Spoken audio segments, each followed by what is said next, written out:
ఒక వర్తమానం వింటాం. మరి ఉన్నారండి పుట్టినరోజు పాప ఉన్నారా?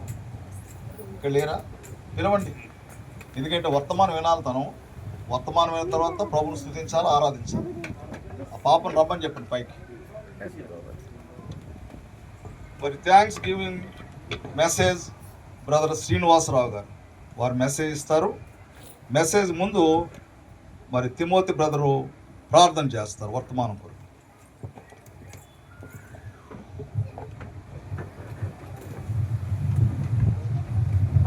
మహోన్నతుడైన మా ప్రియమైన ప్రభువా, నీ ఘనమైన శ్రేష్టమైన పరిశుద్ధమైన ఉన్నతమైన నామం కొరకై వందనములు స్తోత్రములు చెల్లించుకుంటున్నాం.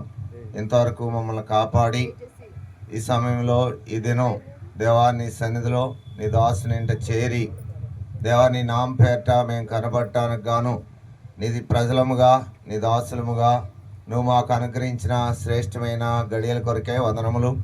ఇంతవరకు నువ్వు అనుగ్రహించిన శ్రేష్టమైన లేఖన భాగాలు నీవు మహింపరచబడటానికి దేవా నీ స్తుతులు పొందటానికి నువ్వు ఇచ్చిన సమయాలన్నిటి కొరకై వందనములు స్తోత్రములు. ఈ సమయంలో పుట్టినరోజును పురస్కరించుకుని నీ దాసుడు దేవా నీ లేఖనాలు పట్టుకుని దేవ నిలబడుతుంటుండగా ప్రత్యేకమైన నీ సహాయం దయచేయండి.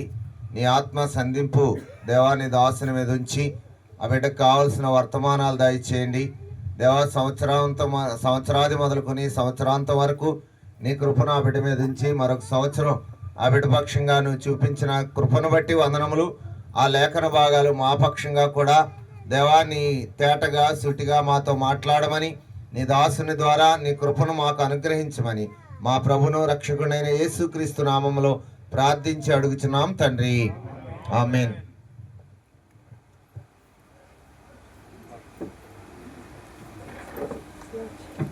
శ్రీనివాసరావు గారు జేఎస్రావు గారు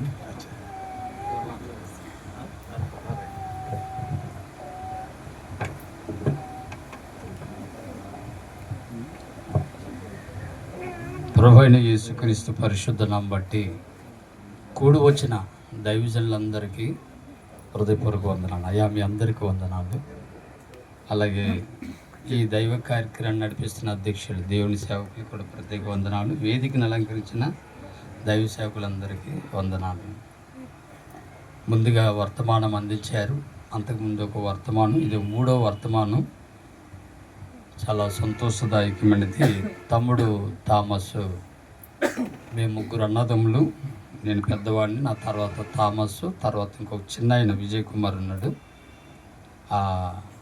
పెరిసి జాయ్ది రోజు పుట్టినరోజు సందర్భంగా దైవ సేవకులందరూ పిలిచి ఈ రీతిగా సహజంగా సంఘం విశ్వాసులు ఇలా ఉంటారు, కానీ దైవ సేవకులు ఎంతమంది చాలా దూర ప్రాంతాల నుంచి మీరు వచ్చి మా బిడ్డను ఆశీర్వదించటం ఇది చాలా సంతోషదాయకంగా నేను సంతోషిస్తున్నాను.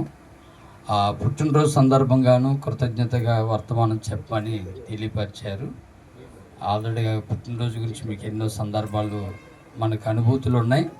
దాంట్లోనే కలుపుతూ ప్రకటన గ్రంథం 1వ అధ్యాయం ఆశ్చర్యం ఏంటంటే, మా బిడ్డ విషయంలో ఎప్పుడు వాక్యం చెప్పిన ఈ వచనం అనేది స్టార్ట్ చేస్తాం. ఆశ్చర్యాలు ఇప్పుడు కూడా అదే గుర్తుకొచ్చింది.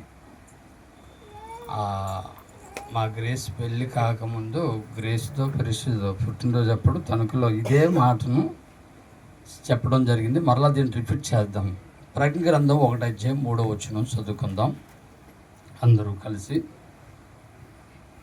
ప్రకటన గ్రంథము, యోహాను రాసిన ప్రకటన గ్రంథము 1వ అధ్యాయం 3వ వచనం. సమయము సమీపించినది గనుక ఈ ప్రవచన వాక్యములను చదువాడును వాటిని విని ఇందులో వ్రాయబడిన సంగతులను గైకొని వారును ధన్యులు. ఆల్రెడీ ప్రార్థన చేశారు కాబట్టి ఇక వాక్యంలోనికి వెళ్దాం. సమయం నాకు రైట్ అండి. ముందుగా మీకు ప్రకటన గ్రంథం పరిచయం చేయాలనుకుంటున్నాను. ఆల్రెడీ మీకు పరిచయం ఉంది కదా, మళ్ళీ పరిచయం ఏంటి అనుకోవచ్చు మీరు. ప్రకటన అనేది ఒక దైవజనుడు 4 అక్షరాలు ఈ రీతిగా వర్ణించాడు. మొదటి అక్షరం ప్రా, అంతే కదండి. ప్రా అనేది ప్రపంచమంతటికి బైబిల్ చాలా ప్రాముఖ్యమైనది. క్రైస్తవ జీవితానికి బైబిల్ అంతట్లో ప్రాముఖ్యమైన పుస్తకం ఒకటి ఉంది. అదేంటంటే ప్రకటన గ్రంథం. అంటే ఈ గ్రంథం ఒక ప్రత్యేకమైన గ్రంథం. రెండోది ఏంటంటే ఈ గ్రంథం ప్రకటించవలసింది కానీ తప్ప దాచవలసిన గ్రంథము కాదు. తర్వాత అనే మాట మరొకసారి చూస్తే కనుక ప్రపంచమంతటికి ప్రకటన గ్రంథం నోటీస్ వంటిది. ప్రపంచమంతటికి ప్రకటన గ్రంథం నోటీస్ వంటిది. ఆ రీతిగా అంటే ఇంక చాలా ఉన్నాయి పదాలు, అన్నీ చెప్పే టైం కాదు కాబట్టి నేను కూడా ఇచ్చిన టైంలో ముందుకు వెళ్ళటానికి ప్రయత్నిస్తుంటాను. అలాగే ప్రకటన గ్రంథం మనం చూస్తే కనుక సంఘానికి చాలా అద్భుతమైన ఆశీర్వాదకరమైన పుస్తకం ఇది. ప్రకటన గ్రంథం చదవాలన్నా, చెప్పాలన్నా, ధ్యానించాలన్నా ఒక రకమైన భయం మనలో ఉంటుంది. ఏంటి కారణం అని ఆలోచన చేస్తే నేను 1996 సంవత్సరంలో యెహోవా సాక్షులకి నాకు ఒక వాదం జరిగింది. 1996 సంవత్సరంలో ఆ వాదములు ఏంటంటే కనుక వాళ్ళు చెప్పేది పరలోకం ఉంటుంది కానీ నరకం ఉండదు. నరకం అనేది ఒక చేపల చుట్టి పారవేయబడిన ఒక మాట వాళ్ళు బేస్ చేస్తారు.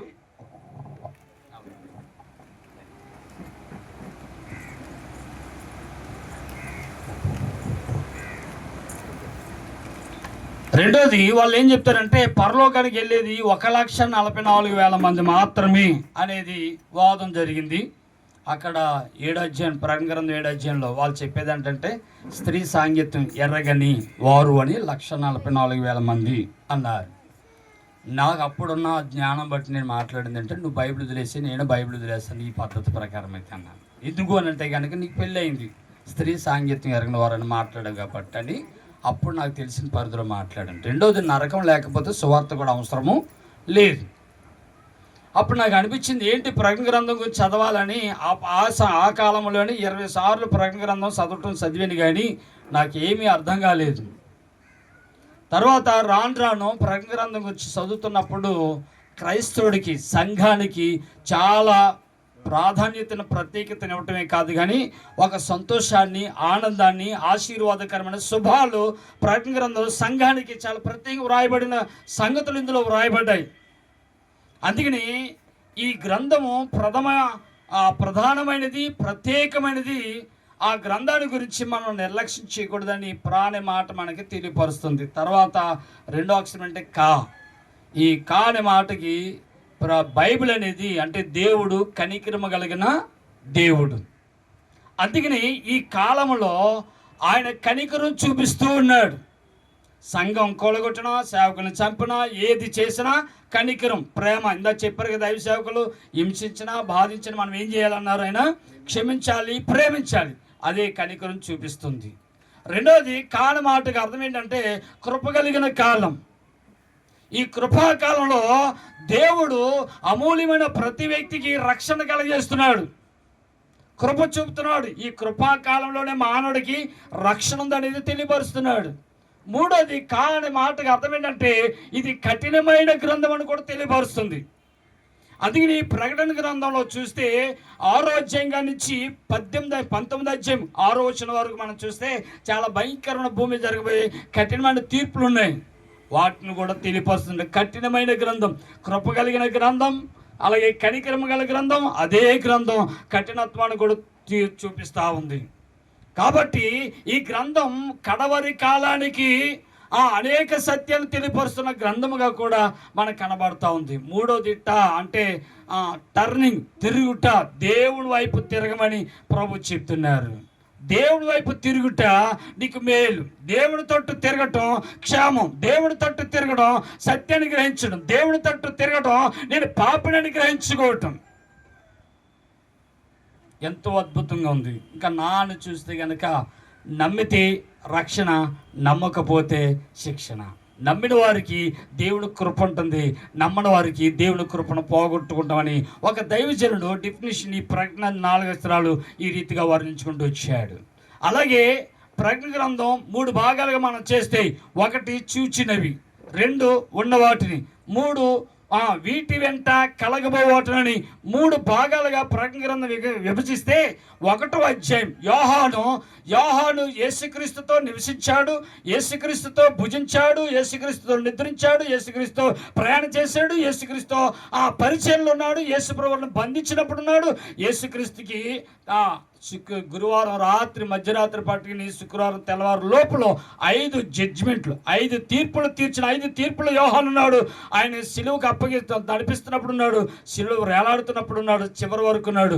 కానీ ఇప్పుడు యోహాను ప్రకటించిన దేవుడే, అంటే ప్రపంచంలో ప్రతి ఒక్కడు ఒక ప్రశ్న వేస్తాడు, నువ్వు దేవుని చూసావా అని అంటాడు. ఇప్పుడు యోహాను మనకి ఇచ్చిన సాక్ష్యం ఏంటంటే, నేను దేవుని చూచాను అని చెప్తున్నాడు. దేవుని చూచాను. కారణం ఏంటంటే యోహాను రాసిన ప్రకటన గ్రంథంలో 1వ అధ్యాయం చూచినవి మాట్లాడుతున్నాడు. చూచినవి దేవుడు చూచిన దృశ్యాలు. అందుకనే ప్రకటన గ్రంథంలో 4 దర్శనాలు ఉన్నాయి. మొదటి దర్శనం పద్మస్ ద్వీపంలో దర్శనం, 2వ దర్శనం 4వ అధ్యాయంలో పరలోకం వెళ్ళాడు దర్శనం. అంటే భూమి మీద ఉన్న ఈ యోహాను పద్మస్ ద్వీపంలో చూసిన దర్శనమే ఇప్పుడు నేరుగా ఎక్కడికి వెళ్ళాలంటే పరలోకానికి వెళ్ళాడు. పరలోకం నుంచి మళ్ళీ ఎక్కడికి వచ్చాడంటే అరణ్యంలోకి వచ్చాడు. 3వ దర్శనం అరణ్యం నుంచి మళ్ళీ ఎక్కడికి వచ్చాడంటే పర్వతం మీదకి, రాజ్య పరిపాలన. 4 దర్శనాల మీద ఆధారపడి ఉంది ప్రకటన గ్రంథం. ఈ విషయాలన్నిటిని యోహాను చూచినవి అని మాట్లాడుతున్నాడు. కనుక మనం ఈ విషయాలన్నీ మనం గమనించినట్లయితే కనుక ఆశ్చర్యమైన సంగతులు మనకు కనపడుతూ ఉంటాయి. అందుకని ఈ ప్రకటన గ్రంథం చాలా ప్రాముఖ్యమైన విషయాలు. ఇందులో ధన్యతలు అనే మాట 7 మాటలు ఉన్నాయి. కానీ 7 మాటల గురించి నేను ఏమి దాంట్లోకి వెళ్ళను. కానీ 7 ధన్యతలు ప్రకటన గ్రంథంలో రాయబడ్డాయి. ఈ సమయంలో దేవుడి వాక్యాన్ని మనం ఎందుకు చదవాలి, ఎందుకు ధ్యానించాలి, ఎందుకు అని ఆలోచన చేస్తే కనుక యోహానుకి ఈ 1వ అధ్యాయంలో యేసుక్రీస్తు యొక్క ప్రత్యక్షత కనబడుతుంది. యోహాను రాసిన ప్రకటన గ్రంథం 1వ అధ్యాయం 1 నుంచి 3 వచనాలు ఆయన ప్రత్యక్షత. ఆ ప్రత్యక్షత. రెండోది ఏంటంటే 4 నుంచి 8 వచనాలు చూస్తే 7 సంఘానికి శుభములు తెలుపుతున్నాడు. 4వ వచనం నుంచి 8వ వచనం వరకు సంఘానికి శుభములు తెలియపడుతున్నాడు. యోహాను చూస్తున్న ఈ దృశ్యాలన్నిటినీ సంఘానికి శుభాలు అంటే అర్థం ఏంటంటే, సంఘం బాధలు పరుస్తుంది, నిందలు పరుస్తుంది, వెలివేయబడుతుంది, నీచిగా చూడబడుతున్నాడు, అవమానపడుతున్నాడు, శ్రమకుండా ప్రయాణం చేస్తున్న సంఘానికి యోహాను చూపిస్తుంది ఏంటంటే శుభాలు. చాలా ఆదరణ కలిగిస్తుంటాయి. ఈ 4 నుంచి 8 వచనాలు సంఘానికి చాలా ధైర్యాన్ని ఇస్తుంటాయి, సంఘాన్ని చాలా మోటివేషన్ చేస్తూ ఉంటుంది, సంఘాన్ని మంచి ప్రోత్సాహకరమైన వచనాలు అందులో 4 నుంచి 8 వచనాలు కనబడుతూ ఉంటాయి. మనం అందులోని 3వ ప్రత్యక్షత మనం చూస్తే కనుక మనిషి కుమారుని యొక్క దర్శనం, లేకపోతే మనిషి కుమారుని యొక్క విజన్, యేసుక్రీస్తు విజన్ మనకి 9వ వచనం నుండి 16వ వచనం వరకు, అంటే చివరి వరకు 20వ వచనం వరకు మనం చూస్తే కనుక ఆయన దర్శనాన్ని చూస్తున్నాడు. దేవుడి యొక్క దర్శనం ఏమైంది, దేవుడి దర్శనం ఏమైనది అనేది 3వది యోహాను రాసిన 1వ అధ్యాయం ప్రకటన గ్రంథంలో యోహాను చూస్తున్నాడు. ఇవన్నీ చూచిన సంగతులు, చూచినవి. ఆయన 4 ప్రదేశాలకు వెళ్ళాడు. ఒక పద్మస్ ద్వీపంలోనే 4 దృశ్యాలు చూడలేదు. గుర్తుపెట్టుకోవాలి. మనకి పద్మస్ ద్వీపం నుంచి అతడు పరలోకానికి ఎత్తబడ్డాడు, పరలోకానికి కొనుగోలు రమ్మన్నాడు. పరలోకంలో దర్శనం ఏంటంటే, పరలోకం చూస్తున్న దర్శనం ఏంటంటే, పరలోకం ఎలా ఉంటుంది, పరలోక స్థితిగతులు చూస్తున్నాడు. పరలోకం నుంచి ఆయన భూమి మీద జరగబోయే తీర్పులు, అంటే సంఘాన్ని భూమి నుండి కొనుపోబడిన తర్వాత శ్రమల కాలంలో సంఘాన్ని భూమి మీద ఉంచకుండా మధ్యాకాశంలో ప్రభు తీసుకెళ్తున్నాడు. అంటే మనం అందరూ కూడా యేసుక్రీస్తు రెండో రాకడ అని చెప్పేసి మాట్లాడుతుంటాం. రెండో రాకడలో 2 దశలు ఉన్నాయి. 1 రహస్య రాకడ, ర్యాప్చర్, సంఘం ఎత్తబడటం. 2వ రాకడ కంప్లీట్ ఏంటంటే యోహాను రాసిన ఈ ప్రకటన గ్రంథం 1వ అధ్యాయం 7వ వచనం ఏంటంటే, ఇశ్రాయేలు ప్రజల కొరకు సంఘంతో కలిసి రావటం.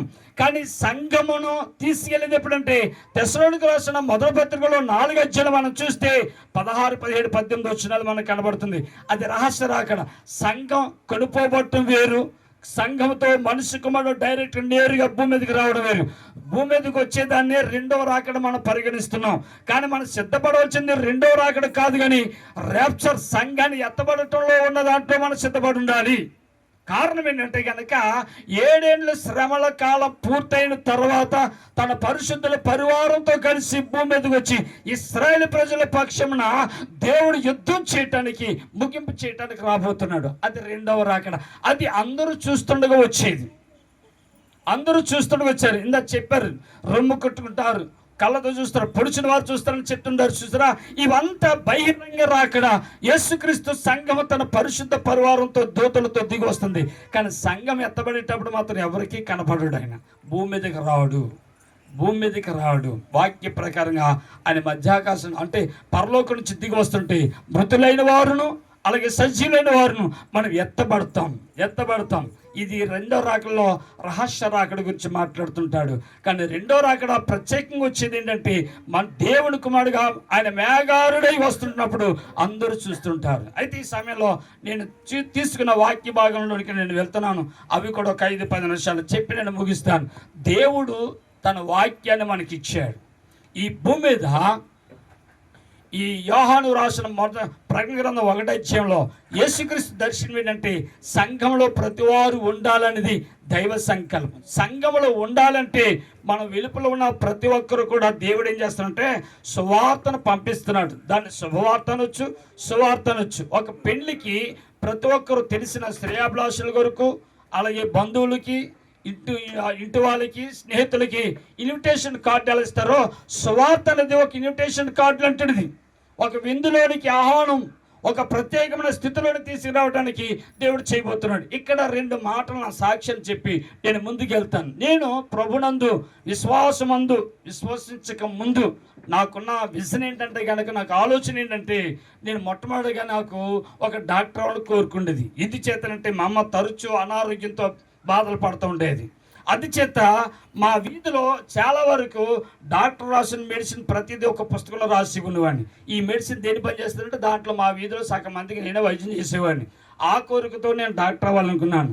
మా పరిస్థితులకి అనుగుణంగా లేకపోయేసరికి డాక్టర్ అవ్వాలని అర్థమైంది. తర్వాత కొన్ని పరిణామాలు బట్టి నేను పోలీస్ డిపార్ట్మెంట్లో మంచి పోలీస్ అవ్వాలని కోరికొచ్చింది. పోలీస్ అవ్వాలంటే ఏం కావాలి? ఇలాగ ఉండాలి. మరి నేను సరిపోతానా? చాలు. అది అన్ఫిట్ అయిపోయింది.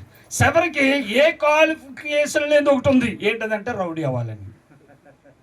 మీకు అర్థమైంది నా మాటలు? అలాగూ నేను 1989-90 సంవత్సరంలో 10th అయింది. అప్పుడే శివ సినిమా రిలీజ్ అయింది. ఆ శివ సినిమాలో శివలో ఆడలా యాక్ట్ చేశాడు. బిచ్చు నా దగ్గర సైకిల్ చైన్, ఆ 2 ఎడ్ల బండ్లకి కడియాలు ఉంటాయి, చక్కెర ఓడిపోకుండా కడియాలు దొరకకుండా ఆకును కాయలు తీసి జ్యూస్ తీసి రసం స్ప్రేలో పెట్టి బాటిల్లో పెట్టి ఇలాగ దౌర్జన్యంగా కొట్టలాటలో ఈ రీతిగా ఉండేవాడిని. అంతేకాకుండా ఒక స్త్రీ, కొంతమంది భక్తి కలిగిన స్త్రీలు బైబిల్ పట్టుకుని చర్చికి వెళ్తుంటే కనుక ఆపి, ఎక్కడికి వెళ్తున్నావు అంటే చర్చికి వెళ్తున్నాం బాబా, చర్చికి వెళ్తున్నాం. బొట్టేదే, నీ మొగుడు చచ్చిపోయాడా, బతుకున్నాడు కదా అని అలాగా రీతిగా విమర్శిస్తూ, నాకు తెలిసింది ఏంటంటే ఈశ్వరు గురించి తెలిసింది ఏంటంటే, 1 తక్కువ దేవుడు, తక్కువ దేవుడు, 2 తెల్లోడు దేవుడు అనేది మాత్రమే తెలుసు. ఇంకా 2 ఏదైనా తెలిస్తే కనుక ఏమైనా డబ్బులు ఇచ్చి ప్రలోభాలు చేసి మార్చేస్తున్నారనే అభిప్రాయం ఇదొకటి ఉండేది. కానీ ఒక రోజున నేను మా నాన్నగారు చనిపోతున్న సావు బ్రతుకులో ఉన్నప్పుడు ఆయన డాక్టర్ డిక్లేర్ చేశారు సావు చచ్చిపోతాడని. ఎక్కడ తీసుకెళ్ళి పని అవ్వట్లేదు, మంచం మీద పడుకున్న కడుపు నొప్పితో, అంటే ఒక ప్రేగు, పెద్ద ప్రేగు అల్సర్తో పుండైపోయి జనలేక డ్యామేజ్ అయిపోయింది. 2 ఊపిరితిత్తులు పాడైపోయినాయి. చాలా సాబ్రతికలో కొట్టుమిట్టాడుతున్న సమయంలో ఆయన బ్రతకడానికి కోసం మేము ఎన్నో రకాలుగా మొక్కుకున్నాం, ఎన్నో రకాల దండాలు, ఎన్నో మృక్కుబలు చేసుకున్నాం. ఎవరు ప్రత్యక్షం కాలేదు, ఎవరు మాట్లాడలేదు. చివరికి మా నాన్న సాబ్రతికలో కొట్టుమిట్టాడుతుంటే మా ఇంట్లో కేతికత్తులు ఉన్నాయి. కత్తి తీసి మా అమ్మని అన్నాడు, దండం పెట్టేసి కాళ్ళని బతిమాలుతున్నాడు, చంపేయమని బతిమాలుతున్నాడు. మేము అనే రీతిలో అందరికీ కౌరు పంపించాం.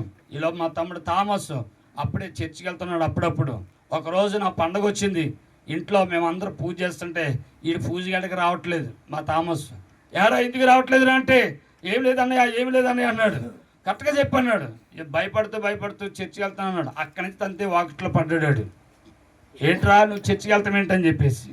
ఈ రీతిగా మా తమ్ముడు వెళ్ళి పాస్టర్ గారి దగ్గరికి వెళ్ళిన, ఆయన మా నాన్న సౌబతిలో ఉన్నాడు, త్వరగా రండి, మీరు ప్రార్థన చేయండి అని కోరారు. మా అమ్మకి చాలాసార్లు రోగాలతో బాధలు పడుతుంటే ఒక వైద్యుని, ఒక గురువుని తీసుకొచ్చారు. క్షుద్ర పూజలు చేసేవాడిని తీసుకొచ్చారు. ఆమె ఒక పీట మీద కూర్చోబెట్టి, ఇంట్లో కూర్చోబెట్టి అన్న ముద్దలు 5 రకాల ముద్దలు చేసి చుట్టు పెట్టి 5 నిమ్మకాయలు నెత్తి మీద కోసి రసం పిండి 5 కొబ్బరికాయలు ఆ నీళ్లు పోసి ఇలా పూజలు చేసి వెళ్ళిపోయారు. వెళ్ళిపోయిన తర్వాత అన్నాడు, వెళ్ళిపోయే ముందు 24 గంటల వరకు కడగకూడదు, స్నానం చేయకూడదు అన్నారు. మోర్చలి పడిపోయింది. అప్పుడున్న రోగం అంటే 2 అంతలు ఎక్కువైపోయి చాలా బలహీనమైపోయింది. మా ఊరు, సొంత ఊరు మామిడూరు, బొక్కవారిపాలెం. అక్కడ ఒక భూస్వామి, ఆస్తిపరుడు, అతడు తన కొడుకు పెళ్లి చేసే పిల్లలు పుట్టకపోతే పిల్ల పుట్టడం కోసం ఎవరో ప్రభు నమ్ముకుంటూ పుడతారంటే ప్రభు నమ్ముకున్నారు, సంతానం కలిగింది. ఆ రోజున వాళ్ళు కృతజ్ఞత కూడికి ఏర్పాటు చేసుకుని ఆ ఊర్లో ఉన్న వాళ్ళందరూ పిలుస్తున్నారు. పిలిచినప్పుడు మా అమ్మ దగ్గర కూడా వచ్చి, అత్త మా ఇంటికాడ ప్రార్థన పెడుతున్నాం, పాస్టర్ గారితో ప్రార్థించుకున్నారు రా అని చెప్పేసి మా అమ్మని పిలిస్తే మా అమ్మ సరే అని చెప్పేసి వెళ్ళిపోయింది. కానీ వెళ్ళలేదు. ఏంటి కారణం వెళ్ళలేదు అంటే కనుక వీళ్ళు వెళ్ళారు, నేను వెళ్ళనుకోండి పాస్టర్ గారు చెప్తారు, పాస్టర్ గారి చేత ప్రార్థన చేయించుకోవాలి, ఆ పాస్టర్తో నేను ప్రార్థన చేయించుకోవడం ఏంటి అని ఈగోతోటి ఏదో తక్కువగా హీనమైపోతుందని, నాకున్న ఎన్నో ఉన్నాయి అని చెప్పేసి అభిప్రాయంతో వెళ్ళలేదు. ఈ రోజున ఆమె భర్త పాస్టర్ అయ్యాడు, తనకు వచ్చిన 3 కొడుకులు కూడా పాస్టర్లు అయ్యారు. దేవునికి మహిమ కలుగును గాక. ఈ రీతిగా మేము ప్రభులోకి రావటం కారణం. అయితే ఒక్క మాట చెప్పేసి నేను అందులోకి వెళ్తాను. ఈ రీతిగా మా అమ్మ నాన్న అందరూ మందిరానికి వెళ్ళిపోతున్నారు, నేను మాత్రం చర్చికి వెళ్తలేదు, నాకు ఇష్టం లేదు. ఎందుకు ఈ మాట చెప్తానంటే యేసు అనే మాటకి చెప్పడానికి సాక్ష్యాన్ని ఇక్కడ నేను తెలియపరచవలసి వస్తుంది. యేసుక్రీస్తుని ఎందుకు నమ్మాలి, ఆయన వాక్యాన్ని ఎందుకు గైకొనాలి, ఎందుకు ఆయన వాక్యం చదవాలనే మాటని మీకు తెలియపరచడానికి ఈ క్లుప్తమైన సాక్ష్యాన్ని మీకు వెల్లడపరచాలని ఆశపడుతున్నాను. అందరూ చర్చికి వెళ్తున్నారు. ఒక రోజున పాస్టర్ గారు మా ఇంటికి కూడా వచ్చి, బాబు స్త్రీని ప్రార్థనగా రావచ్చు కదా అని చెప్పేసి 2 సార్లు అడిగాడు. 2 సార్లు అడిగేసరికి అప్పటికే మా వీధిలో నేనంటే ఎలా ఉంటాను ఏంటని మా వాళ్ళందరికీ తెలుసు. పాస్టర్ గారిని అన్నాను, ఇన్సర్ట్ చేసుకున్నాడు. అప్పటికి 23-24 సంవత్సరాల వయసు. టచ్ చేసుకుని బూట్లు వేసుకుని వచ్చాడు. వయసులో ఉన్నావు ఏంటి కర్మ, నీకు ఇంటింటి కొంపలను తిరిగే పని ఏంటి, ఈ మత మార్పులు ఏంటి అని అతన్ని చాలా భయంకరంగా విమర్శించాను. అయినా కానీ ఆ దైవసేవకుడు నన్ను విడవకుండా లాస్ట్ ఒకసారి అన్నాడు, ఒక్కసారి వచ్చి కూర్చోకి అంటున్నాడు. సర్లేని మా నాన్న చచ్చిపోతాను అన్నాడు, బతికాడు కాబట్టి వీళ్ళందరూ వెళ్తున్నారు, ఒకసారి వెళ్తాంలే అని చెప్పేసి ప్రార్థనకి వెళ్ళాను. పాటలు పాడారు, అర్థం కాలేదు. వాక్యం చెప్పారు, అర్థం కాలేదు. ఏం అర్థం కాలేదు. అయితే నన్ను 3వ పిలిచినప్పుడు నేనేమనుకున్నాడు కనుక ఈడు గనక మళ్ళీ 2వ రమ్మంటే కనుక నేను ఏంటి చూపిస్తానని చెప్పేసి అనుకుని వెళ్ళాను. ఆ రోజు గురువారం, శుక్రవారం అయింది, శనివారం అయింది, ఆదివారం వచ్చింది. నా మనసుకు అనిపించింది ఈ మాట ఆయన విన్నాడు. ఎవరు చెప్పండి, ఎవరున్నారు చెప్పండి అయ్యా, ఎవరున్నారు? యేసయ్య విన్నాడు. నా సేవకుని మాట అంటాడు అని. అందుకని ఆయన అడగకుండా నాకే వెళ్ళాలని అనిపించింది. వెళ్ళాను, కూర్చున్నాను. ఆదివారం పాటలు పాడి ఆరాధన చేశారు, వాక్యం చెప్తున్నాడు. వాక్యం చెప్తున్న దైవజనుడు చెప్తుంటే నా గురించి ప్రతిదీ చెప్తున్నాడు. నేను ఎలా ఉన్నానో, ఏ రీతిగా ఉన్నానో, దానివల్ల వచ్చే పరిణామాలు ఏంటో చెప్తున్నప్పుడు నేను అనుకున్నాను, మా అమ్మ నాన్న వెళ్ళారు కదా, శుభ్రంగా ఈయనకి పూర్తిగా ఎక్కిచ్చేసినట్టున్నారు, నేను దొరికాను కదా, నేను వాయించేస్తున్నాను కదా అని అనుకుంటున్నాను. వాక్యం వింటున్నప్పుడు నాలో మార్పు ఏంటనంటే కనుక ఒక అన్వేషణ జరిగింది. ఆ వాక్య సందేశంలో ఉపదేశం ఆలకిస్తున్నప్పుడు ఒక అన్వేషణ నాకు జరిగింది. ఏంటి అన్వేషణ అంటే కనుక నేను సంబరాలకు వెళ్ళేవాడిని, అన్ని చేసేవాడిని, ప్రతి చోటుకి వెళ్ళేవాడిని. కానీ నేను పరిశుద్ధుల్ని, నువ్వు పరిశుద్ధులుగా ఉండాలి, నువ్వు కామక్రోధములు కలిగి ఉండకూడదు అని ఎక్కడ గద్దింపు లేదు. ఇక్కడికి 2వ కూర్చునేసరికి నా గుణలక్షణాలు, నా క్యారెక్టరు, నా మనసును, నా ఊహను, నా అంతరంగ స్వభావాన్ని, నా భవిష్యత్తుని గురించి మాట్లాడుతున్నాడు, ఖండిస్తున్నాడు, హెచ్చరిస్తున్నాడు. నువ్వు ఇలా చేయకూడదు అన్నాడు. ఏంటి అక్కడ నాకు కొంచెం అన్వేషణలో పడ్డాను. అసలు దేవుడు ఎవరు? దేవుడు అన్నవాడికి కామ క్రోధ మతమత్సరం లేనివాడు దేవుడు ఉండాలి. ఆ దేవుడు సర్వ మానవాళి కొరకు రక్త ప్రోక్షణ కలిగి ప్రాణం పెట్టంటే సమాధిని వెళ్ళి సమాధిని బయటకు వచ్చి సమాధిని తిరిగి లేచి ఆరోహణమై ఇదిగో నేను వెళ్ళొచ్చున్నాను కనుక మీరు కూడా నన్ను విశ్వసిస్తే నేను ఎక్కడికి వెళ్తానండి, మమ్మల్ని అక్కడ తీసుకెళ్తాను. నీ మాటలన్నీ నాకు అన్వేషణలోకి తీసుకెళ్ళాయి. అప్పుడు నాకు అనిపించింది యేసు అంటే రక్షకుడు, ఆయన రక్షించేవాడు, ఆయన ఎందు విశ్వాసం ఉంచితే రక్షణ కలుగుతుందన్న మాట నాకు అర్థమైంది. అప్పుడు నేను గ్రహించింది ఏంటంటే కనుక ఎక్కడికి వెళ్ళినా నేను పాపిని. చాలామంది అంటారు మీరు పాపులు పాపులు పాపులు అని అంటూ ఉంటారు. కాబట్టి నేను నా జీవితంలో నేను తెలుసుకున్నది ఏంటంటే నేను కూడా ఇదే అనుకునేవాడిని. పాపం అంటే నరహత్య చేస్తే పాపం, వ్యభిచారం చేస్తే పాపం, దొంగతనం చేస్తే పాపం కాదు. దేవుడు సత్యాన్ని గ్రహించకపోతే, సత్యమును విశ్వసించకపోతే, సత్యం ఏంటంటే నువ్వు అన్వేషణ చేయకపోవడమే పెద్ద భయంకరమైన పాపం. దానికి ఇచ్చిన పాపం కొట్టలేదు. తర్వాత జస్ట్ ఏదైనా ఈ సత్యాన్ని నేను గ్రహించుకున్న తర్వాత అప్పుడు ఈ లేఖన వాక్య భాగాల్ని గ్రహించాడు. అంటే అపరాధముల చేతన పాపముల చేతన చచ్చిన వారిని తిరిగి బ్రతికించటానికి యేసుక్రీస్తు ఈ లోకంలోకి వచ్చిన సంగతి అప్పుడు నా గ్రహింపు కలిగింది. అందుచేత నేను పాపనని ఎలా తెలియపరచబడి డబ్బులు ఇస్తే కలగలా, వైద్య సహాయం చేస్తే కలగలేదు, విద్యాభ్యాసం చేస్తే కలగలేదు, వస్త్రాలు ఇస్తే కలగలేదు. వాక్యము నా హృదయంతో మాట్లాడినప్పుడు నా అంతరంగంలో ఉన్న స్వభావంతో మాట్లాడింది తప్ప బాహ్య స్వరంతో మాట్లాడలే, బాహ్య దేహంతో మాట్లాడలే. అంతరంగంలో నాలో మార్పు కలిగింది. అప్పుడు అనుకున్నాను, యేసుక్రీస్తుకి కామ, క్రోధ, మత, మత్సరము, డమ్మం ఇలాంటి లక్షణాలు లేనివాడు వీళ్ళు పరిశుద్ధుడు. ఈ పరిశుద్ధ రక్తమే నా ప్రాణానికి, నా ఆత్మకి, నా దేహానికి శుద్ధీకరణ కలుగుతుంది. కాబట్టి ఈయన నన్ను విమోచించడని అప్పుడు నేను గ్రహించుకోవడం జరిగింది. ఆ రీతిగా నేను యేసు ప్రభువు నందు విశ్వసించినప్పుడు ఆయనందు చెప్తున్నాడు, మానవుడికి 2 జన్మాలు దేవుడిచ్చాడు. ఒకటి తల్లి గర్భం నుంచి జన్మించటం, రెండోది పాప మరణం చేత చనిపోయిన వారిని యేసు క్రీస్తు ద్వారా తన శిలువ రక్తం చేత ఆత్మ మూలంగా జన్మించే కృపనిచ్చాడు. రెండో జన్మ కనుక ఏ మనుషుడికైతే లేదు ఆ వ్యక్తికి 2 మరణాలు ఉన్నాయని తెలియపరుస్తుంది బైబిల్. అదే సువార్త. ఒకటి, ప్రతి మనుషుడు పుట్టినవాడు గిట్టగా తప్పదు, అంటే పుట్టినవాడు చనిపోక తప్పదు. ఇది మొదటి మరణం అయితే, రెండో మరణం ఏంటంటే కనుక దేవుడు ఉన్నాడనేందుకు రుజువు నరకం ఉంది, పరలోకం కూడా ఉందనేది సాక్ష్యం ఇస్తూ తెలియపరుస్తుంది. ఇదే సువార్త. ఈ సువార్తకి ఇంటి పేరు మారక్కర్లేదు, నీ ఒంటి పేరు మారక్కర్లేదు, కులం మారక్కర్లేదు, మతం మారక్కర్లేదు. నీ హృదయాన్ని మార్చుకోమని బైబిల్ చెప్తా ఉంది. నా హృదయాన్ని అలాగ మార్చుకున్నాను. నా జీవితాన్ని క్రీస్తు ద్వారా మార్పు చేసుకున్నాను. అప్పుడు క్రీస్తులో నేను నూతనంగా జన్మించటం వంటి నాకు అప్పుడు పరిశుద్ధత, ఆయనకున్న క్యారెక్టర్ నాకు ఇచ్చాడు. ఇక్కడ ఉన్న మనందరికీ ఆయనకున్న గుణ లక్షణాలు నాకు ఇచ్చాడు. ఆ గుణ లక్షణాలు అభ్యాసం చేసుకుంటూ ప్రాక్టికల్గా ప్రయాణం చేస్తూ ఆత్మీయ జీవితంలో కొనసాగిస్తున్నాను. ఈ రోజున పెరిసి జాయ్ కూడా ఈ శారీరక పుట్టింది, కానీ నేటి దినాలు ఆమె ఆత్మీయ జీవితంలో కొనసాగిస్తే కనుక ఏమవుతుందంటే కనుక ఈ లోకంలో ఒక తల్లిదండ్రి పుట్టినప్పుడు తల్లిదండ్రికి ఉన్న స్వాస్థ్యం ఏదైతుందో దానికి ఎలా హక్కుదారులు అవుతారో, ఆత్మీయ జీవితంలో స్వాస్థ్యం పొందాలంటే కనుక, మోక్షానికి వెళ్ళాలంటే, దేవుని దగ్గరికి వెళ్ళాలంటే, దేవుడి సన్నిధికి వెళ్ళాలంటే కనుక నీ నోటుతో పాపాలు ఒప్పుకుని హృదయం అందు ఆయన విశ్వసిస్తే అప్పుడు నీకు కూడా ఆ స్వాస్థ్యం దొరుకుతుంది. ఆ స్వాస్థ్యం కొరకే ఈ ప్రవచన వాక్యములు, ఈ దేవుని వాక్యాలని గ్రహించండి, చదవండి, వినండి అన్న మాటని చదివేసి నేను ముగిస్తాను. సామెతల గ్రంథం 3:1-10 చదివి ముగించేస్తాను. నా సమయం అయిపోయింది కనుక సామెతల గ్రంథం 3:1-10 వరకు ఒకసారి ఈ లేఖన భాగంలో నిలబడి చదివితే బాగుంటుంది అనిపిస్తుంది దీని వాక్యం. కాబట్టి మనం నిలబడి పెరిసి జాయ్ గురించి దేవుని యొక్క కృపలో ఆ బిడ్డ ఎదిగి ఫలించాలని మనం చేస్తున్నాను. సామెతల గ్రంథం 3:1-10 వరకు దేవుని వాక్య భాగాన్ని చదివేసి నేను దైవ సేవకులకి సమయాన్ని అప్పగిస్తాను. పరిశుద్ధ లేఖన గ్రంథంలో నుంచి సామెతల గ్రంథం 3:1-10 వరకు అందరూ కలిసి మనం చదువుతాం. నా కుమారుడా, నా ఉపదేశమును మరువకము, నా ఆజ్ఞలను హృదయపూర్వకముగా గైకొనుము. అవి దీర్ఘాయువును సుఖజీవంతో గడిచి సంవత్సరములను శాంతిని నీకు కలగచేయును. దయను సత్యమును ఎన్నడను నిన్ను విడిచిపోనీకము. వాటిని కంఠభూషణముగా ధరించుకునము. నీ హృదయమును పలక మీద వాటిని వ్రాసుకునము. అప్పుడు దేవుని దృష్టి యందును మానవుల దృష్టి యందును నీవు దయనొంది మంచివాడు అని అనిపించుకుందువు.